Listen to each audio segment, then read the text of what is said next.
Hello नमस्कार दोस्तों, JMD study के यूट्यूब चैनल पर आपका हार्दिक स्वागत अभिनंदन है। कैसे हैं साथियों? सभी मस्त है, तंदुरुस्त है, ज़बरदस्त है और अपनी पढ़ाई को निरंतर जारी रख पा रहे हैं। हौसलों के तरकस में कोशिश का वो तीर जिंदा रखो। हौसलों के तरकस में कोशिश का वो तीर जिंदा रखो। हार जाओ चाहे ज़िंदगी में सब कुछ है, मगर फिर से जीतने की उम्मीद जिंदा रखो। जी हाँ साथियों, आपको अपनी मेहनत से, आपको अपनी ईमानदारी से, लगन से अपने लक्ष्य के प्रति कभी भी हार नहीं माननी है दोस्तों। आपको हमेशा उसी जोश और उसी जुनून के साथ लड़ते रहना है।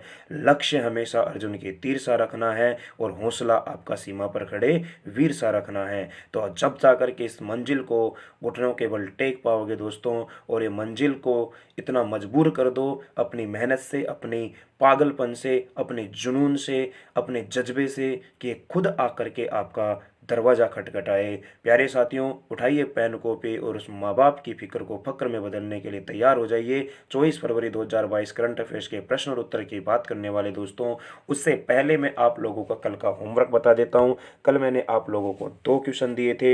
एक मैंने आपको दिया था दोस्तों कि जो हमारा असम राज्य है, इस असम राज्य के मुख्यमंत्री और यहाँ के कौन गवर्नर कौन हैं? तो मुख्यमंत्री यहाँ के हैं दोस्तों कौन? हमारे हेमंत बिस्वा शर्मा। कौन है? हेमंत बिस्व शर्मा यहाँ के क्या हैं? मुख्यमंत्री। तो हेमंत बिस्व शर्मा यहाँ के मुख्यमंत्री हैं दोस्तों। और बात करें गवर्नर की तो जगदीश देशमुख। कौन है दोस्तों? जगदीश मुखी यहाँ के कौन है? गवर्नर यानी कि राज्यपाल है। जगदीश मुखी यहाँ के क्या है दोस्तों? राज्यपाल है। तो असम के मुख्यमंत्री हेमंत बिस्व शर्मा और उसके बाद में गवर्नर जगदीश मुखी यहाँ के हैं। उसके बाद मैंने एक क्वेश्चन आपको और दिया था दोस्तों, और वो था हमारा क्या, कि जो एयरफोर्स हमारी जो वायुसेना है, वायुसेना के जो चीफ हैं यानी कि वायुसेना के जो अध्यक्ष है दोस्तों, वो वायुसेना के अध्यक्ष कौन है? Air marshal. कौन है दोस्तों? Air marshal V R Chaudhary. कौन है? Air marshal V R Chaudhary, यानी कि इनका पूरा नाम बोलूँ मैं तो एयर मार्शल विवेक राम चौधरी है दोस्तों। तो ये कल का होमवर्क था। अब मैं शुरू करता हूँ आज के सेशन को। उम्मीद करता हूँ कि आपको क्लास अच्छी लग रही होंगी। बहुत अच्छा आपका रेस्पॉन्स आ रहा है। बहुत प्यारा सा क्वेश्चन आज की क्लास का पहला क्वेश्चन आपके सामने। निम्नलिखित किस प्रसिद्ध अर्थशास्त्री को हाल ही में प्रधानमंत्री का आर्थिक सलाहकार परिषद का पूर्णकालिक सदस्य नियुक्त किया गया है? किसका दोस्तों? आर्थिक सलाहकार परिषद का पूर्णकालिक सदस्य यानी कि पूरे कार्यकाल के लिए इनको नियुक्त किया गया है दोस्तों। और ये किनके हैं? ये प्रधानमंत्री के आर्थिक सलाहकार होंगे, जो कि प्रसिद्ध अर्थशास्त्री थे दोस्तों ये। और संजीव सान्याल, क्या नाम है इनका? संजीव सान्याल जी को संजीव सान्याल जी को प्रधानमंत्री का आर्थिक सलाहकार परिषद का पूर्णकालिक सदस्य नियुक्त किया गया है दोस्तों। ये आप लोगों को यहाँ पे ध्यान रखना है। चलिए दोस्तों, बढ़ते हैं आगे। आगे बताया गया है कि प्रसिद्ध अर्थशास्त्री और इतिहासकार संजीव सान्याल को हाल ही में विवेक देवराय ने प्रधानमंत्री का आर्थिक सलाहकार, किसने बनाया दोस्तों? ये विवेक देवराय ने प्रधानमंत्री का आर्थिक सलाहकार नियुक्त किया गया है। संजीव सान्याल वर्तमान में वित्त मंत्रालय के प्रमुख आर्थिक सलाहकार के रूप में कार्यरत हैं। तो ध्यान रखना, अगर वित्त मंत्रालय के प्रमुख आर्थिक सलाहकार भी हमसे पूछ लिया जाए तो वो भी कौन होंगे? संजीव सान्याल होंगे। 1990 के दशक में वित्तीय बाजारों के साथ में काम कर रहे थे। तो आप लोगों को ध्यान रखना है। चलिए साथियों, चलते हैं नेक्स्ट क्वेश्चन की तरफ। नेक्स्ट क्वेश्चन हमारे सामने कि प्रसिद्ध मलयालम अभिनेत्री केपीएसी ललिता। कौन दोस्तों? केपीएसी जो ललिता है, हाल ही में किस राज्य में उनके निवास स्थान पर उनका निधन हो गया है? तो ये कहाँ हो गया दोस्तों? इनका केरल में हो गया है। मात्र 74 वर्ष की उम्र में, मात्र 74 वर्ष की उम्र में इनका निधन हो गया है केपीएसी ललिता का, जो कि कहाँ से हैं दोस्तों? ये केरल से इनका संबंध है दोस्तों। चलिए साथियों, बढ़ते हैं आगे। आगे देख लीजिएगा इन्होंने क्या क्या है। प्रसिद्ध मलयालम अभिनेत्री केपीएसी ललिता का हाल ही में केरल के कहाँ पर? त्रिपुनिथुरा। कहाँ पे दोस्तों? त्रिपुनिथुरा स्थित आवास में 74 वर्ष की उम्र में निधन हो गया है। इनका जन्म 25 फरवरी 1948 को कायमकुलम में हुआ था। कहाँ हुआ था दोस्तों? कायमकुलम में हुआ था। अच्छा, इनके बचपन का नाम याद रखना आप लोगों को, माहेश्वरी अम्मा। क्या नाम है दोस्तों?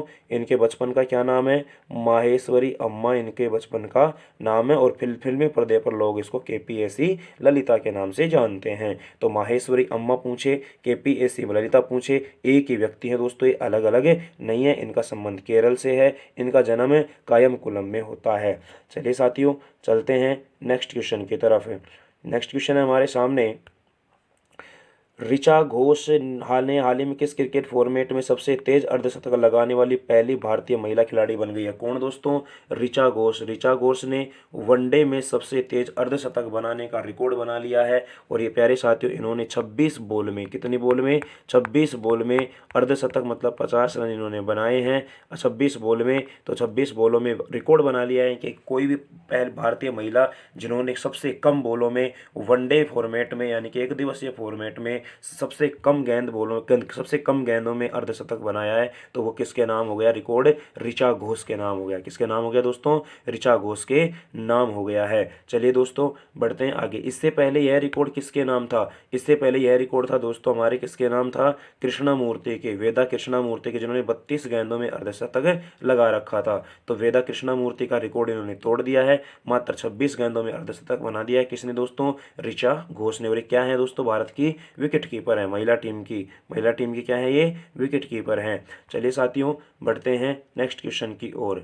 नेक्स्ट क्वेश्चन को अपन को करना पड़ेगा थोड़ा छोटा, क्योंकि इसमें अपने को पूरे ऑप्शन नहीं आ रहे हैं, अब आ जाएंगे। चलिए साथियों, क्या बोला है कि अमेरिकी अंतरिक्ष एजेंसी नासा ने, पहली बात तो ध्यान रखना है कि नासा कहाँ की अंतरिक्ष स्पेस एजेंसी है? तो ये अमेरिका की है। कहाँ की है?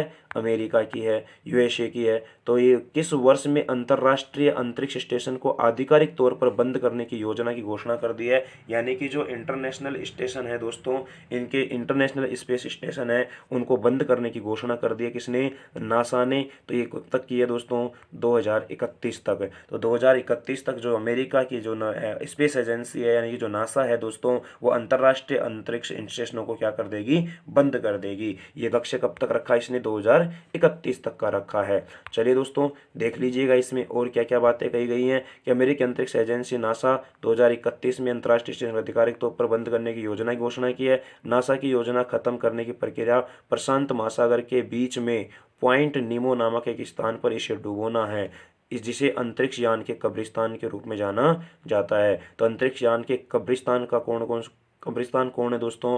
पॉइंट नीमो। तो पॉइंट नीमो को क्या कहते हैं? अंतरिक्ष यान के कब्रिस्तान। चलिए साथियों, ले चलते हैं हम आप लोगों को नेक्स्ट क्वेश्चन की तरफ। नेक्स्ट क्वेश्चन है दोस्तों, हिमालयी जड़ी बूटियों के संरक्षण में अपने योगदान के लिए किस राज्य में जैव विविधता पार्क की स्थापना की है? तो जैव विविधता पार्क कहाँ पर बनाया गया है? जो जड़ी बूटियां हैं दोस्तों, इनके संरक्षण में योगदान करने के लिए जैव विविधता पार्क बनाया गया है। कहाँ पर?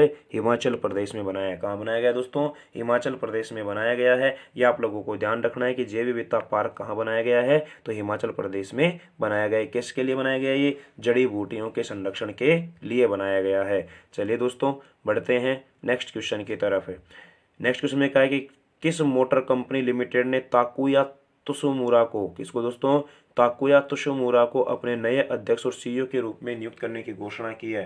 ताकुया, क्या नाम है दोस्तों? ताकुया तुसुमुरा। ताकुया तुसुमुरा क्या नाम है? ताकुया तुसुमुरा। तो ये होंडा मोटर कंपनी ने, किसने दोस्तों?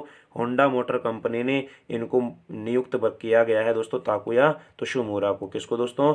ताकुया तुसुमुरा को होंडा मोटर कंपनी ने किया है। ये जापानी ऑटो प्रमुख होंडा मोटर कंपनी लिमिटेड ने ताकुया तुसुमुरा का अपना नया अध्यक्ष सीईओ के रूप में बनाया है। तो ये भारत से एशिया और आर्नेशिया, कौन दोस्तों? एशिया और ओशिनिया, एशिया, भारत से एशिया और ओशिनिया क्षेत्र में क्षेत्रीय मुख्यालयों में स्थानांतरित तुशोमुरा गाकू नकानिशी के पदभार ग्रहण करेंगे। यानी कि किसके स्थान पर आ रहे हैं दोस्तों? ये तुशोमुरा गाकू नकाशिनी। तो तुशोमुरा गाकू नकाशिनी के स्थान पर कौन आ रहे हैं दोस्तों? यहाँ पर ध्यान रखना अपने को, ताकुया तुसुमुरा। क्या आ रहे हैं? ताकुया तुसुमुरा। चलिए साथियों, किस कंपनी के लिए आएंगे? होंडा मोटर कंपनी के लिए आएंगे। नेक्स्ट क्वेश्चन है साथियों हमारा, बहुत बेहतरीन सवाल है कि भारत के किशोर शतरंज ग्रैंड मास्टर रमेश बाबू प्रज्ञानंद ऑनलाइन शतरंज टूर्नामेंट में किस शतरंज चैंपियन को हराने में सबसे युवा खिलाड़ी बन गए हैं? तो इन्होंने आया है विश्व के नंबर 1 चेस के जो खिलाड़ी हैं दोस्तों, जो हमारे शतरंज के खिलाड़ी हैं, मैग्नस कार्लसन को। तो मैग्नस कार्लसन को प्रज्ञानंद ने हरा दिया है, रमेश बाबू प्रज्ञानंद ने ऑनलाइन शतरंज के टूर्नामेंट में दोस्तों। और ये प्रज्ञानंद जी की जो एज है ये मात्र 16 ईयर है, यानी कि 16 वर्ष की उम्र में यानी कि इनको हराया है। चलिए साथियों, बढ़ते हैं नेक्स्ट क्वेश्चन की तरफ। नेक्स्ट क्वेश्चन में बोला गया है, इसमें एक्सप्लेन देख लीजिएगा कि भारत के विश्व में शतरंज ग्रैंड मास्टर रमेश बाबू प्रज्ञानंद ने हाल ही में ऑनलाइन शतरंज टूर्नामेंट विश्व के नंबर 1 मैग्नस कार्लसन को, तो मैग्नस कार्लसन नंबर 1 खिलाड़ी हैं दोस्तों, वे विश्वनाथन आनंद और पेंटाला हरिकृष्णा के अलावा मैग्नस कार्लसन के खिलाफ जीतने वाले तीसरे भारतीय ग्रैंड मास्टर भी हैं। चलिए साथियों, ले चलते हैं नेक्स्ट क्वेश्चन की ओर। नेक्स्ट क्वेश्चन है हमारे सामने यहाँ पर है।